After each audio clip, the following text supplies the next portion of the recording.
Birthdays are supposed to be about love, about being seen. But in my family, mine never existed. Year after year, my parents forgot, while my brother's birthdays looked like royal coronations balloons, champagne, and entire halls rented out just to celebrate him. Me? A casual. Oh, was that today? That was my gift. But this year, I decided enough was enough. No more waiting for them to remember me. No more second-class daughter. On the morning of my birthday, I didn't wait for their call. Instead, I drove out to the sparkling blue waters of Lake Tahoe, signed the final papers, and stood on the deck of my brand-new lake house. Sunlight shimmered over the water, the kind of view you'd frame in a postcard. I snapped a selfie, posted it online, and captioned it with a single line: birthday gift to myself. Within minutes, the comments poured in. Friends cheered. Colleagues applauded. But the real storm began when my family saw it. First came the group chat silence, so loud it almost made me laugh. Then the frantic calls. My mother's trembling voice. Why didn't you tell us you were buying a house? My father's booming demand. Where did you even get the money for that? My brother's text, short and bitter. Show off. But the truth was the sweetest part. While they were busy throwing him endless parties, I was quietly building my future, investing, saving, working double shifts, and making smart moves while no one noticed.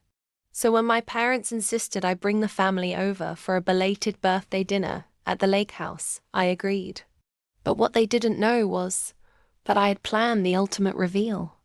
As they walked in, wide-eyed at the vaulted ceilings and glass walls overlooking the lake, I poured champagne and raised my glass.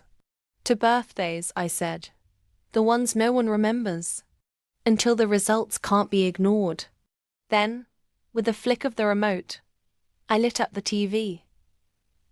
On the screen appeared a slideshow, not of me as a child forgotten at the dinner table, but of every milestone I hit alone. My first car, my first paycheck, the stock certificates, the business contracts, the deed to this very house.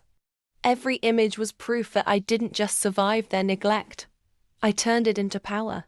And then came the twist. By the way, I added with a smile, this isn't just a birthday house. It's my retirement plan. I've set up a trust.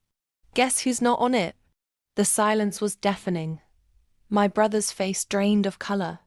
My father opened his mouth, then shut it. My mother's hands trembled as if clutching an invisible party balloon that had just popped. For the first time in my life, they remembered my birthday. Not with cake, not with candles, but with the raw, undeniable truth. They had underestimated me, and it cost them dearly. And if you want more jaw-dropping stories of unexpected revenge, make sure you subscribe to my YouTube channel. Because trust me, the next story will hit even harder.